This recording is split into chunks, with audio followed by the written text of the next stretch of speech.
5 पैकी 3 राज्यांमध्ये भाजपने हॅट्रिक मारल्यानंतर आता ठिकठिकाणी जल्लोष साजरा केला जातोय. झालमुडी वाटून हा जल्लोष साजरा केला जातोय. मी सध्या प्रसाद लाड यांच्या सायन इथल्या भाजप कार्यालयामध्ये आणि या ठिकाणी आपण पाहतोय की TV9च्या माध्यमातून या ठिकाणी पंतप्रधान नरेंद्र मोदी जे देशाला संबोधित करतायत त्यांचं भाषण या ठिकाणी ऐकलं जाते. बरेचसे कार्यकर्ते या ठिकाणी स्वतः विधान परिषदेचे आमदार प्रसाद लाड सुद्धा आपण थेट त्यांच्याशी बातचीत करणार आहोत. आजचा दिवस किती खास आहे तुमच्यासाठी? हा एक कार्यकर्ता म्हणून अतिशय आनंदाचा क्षण आहे आणि जे विचार ज्या स्वप्नपूर्तीने भारतीय जनता पार्टीची सुरुवात झाली ती स्वप्नपूर्ती पूर्ण होताना माननीय पंतप्रधानांनी जसं म्हटलं की एक कार्यकर्त्याच्या आनंदाचा क्षण आणि पंतप्रधानांच्या देखील आनंदाचा क्षण आज आम्ही सर्व कार्यकर्ते येत्या आनंदाने साजरा करतो. नक्कीच आपण पाहतोय की तिन्ही राज्यामध्ये हॅट्रिक झालेली आहे एक प्रकारची. आणि कसं पाहता या विजयाकडे? विजयोत्सव साजरा होतोय सर्वत्र?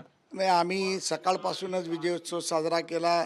झालमुडी सर्वांना वाटली, लाडू वाटले आणि कार्यकर्त्यांनी उत्साहात साजरा केला. खरं तर या विजयाचे शिल्पकार स्वतः माननीय देशाचे पंतप्रधान नरेंद्र मोदी आहेत, ज्यांनी पूर्ण राजकीय रणनीती आखली, चाणक्य नीती आखली. ते अमितभाई शाह आहेत. एक कार्यकर्त्यांचा उत्साह द्विगुणित करण्यासाठी, आत्मविश्वास वाढवण्यासाठी ते स्वतः जाऊन 16 दिवस एक ठिकाणी राहणं, केंद्रीय गृहमंत्री असताना देखील कार्यकर्त्यांचा आत्मविश्वास वाढवणं, कार्यकर्त्यांमध्ये एक नवीन जाण टाकणं.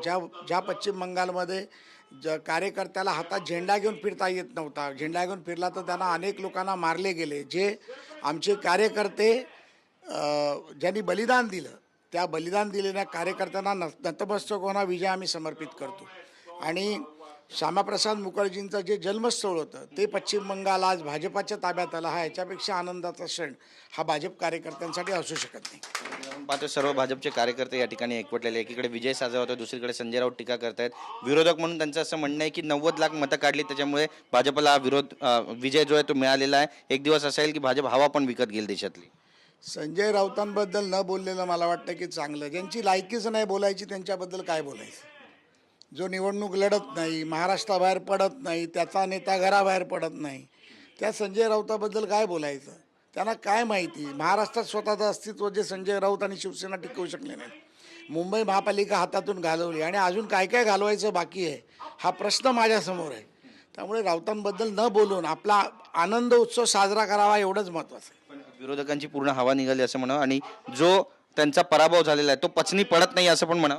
आता हवेचा गुब्बारा अजून जरी दिला तरी ते उडणार नाहीत अशी परिस्थिती झाली. हवा तर आम्ही मुंबई महापालिकेतच काढली होती, त्यामुळे जी दुकानदारी होती ती बंद झाली. आता कुठली दुकानदारी बाकी आहे तर सांगा तुम्हीच, आम्ही ती पण बंद करून टाकतो. हा विजय झालेला तर यापुढे देखील भाजपचा अशाच पद्धतीने विजय होत राहील असं म्हणा. भाजपाचा आज जवळजवळ 22 राज्यावरती सरकार आहे, केंद्रशासित राज्यांवरती सरकार आहे. त्यामुळे आता देशामध्ये 5-6 राज्य सोडली तर भारतीय जनता पार्टी संपूर्ण सगळ्या ठिकाणी केसरिया भारत बनवलेला आहे. त्यामुळे आता पुढचं लक्ष आहे हे दक्षिण भारतावरती राहील. कर्नाटकाच्या निवडणुका आहेत, तेलंगणाच्या निवडणुका आहेत. भविष्यात त्या निवडणुका देखील आम्ही जिंकू आणि पुढच्या भविष्यात तामिळनाडू आणि केरळावरती देखील लक्ष केंद्रित करू. तामिळनाडू आणि केरळमध्ये पण भाजपची सत्ता असेल? निश्चितपणे असेल. पंजाबमध्ये देखील भाजपाची सत्ता असेल याची मला खात्री आहे. बातचीत केल्याबद्दल तर आपण पाहतो विश्वास व्यक्त केलेला आहे. ज्या ठिकाणी 6 राज्यांमध्ये भाजपची सत्ता नाही तिथे देखील भाजपची सत्ता येईल आणि संपूर्ण देश केसरिया होईल असा विश्वास प्रसाद लाड यांनी व्यक्त केला आहे. कॅमेरा पर्सन चरणचा गिरीश गायकवाड, TV9 मराठी, मुंबई.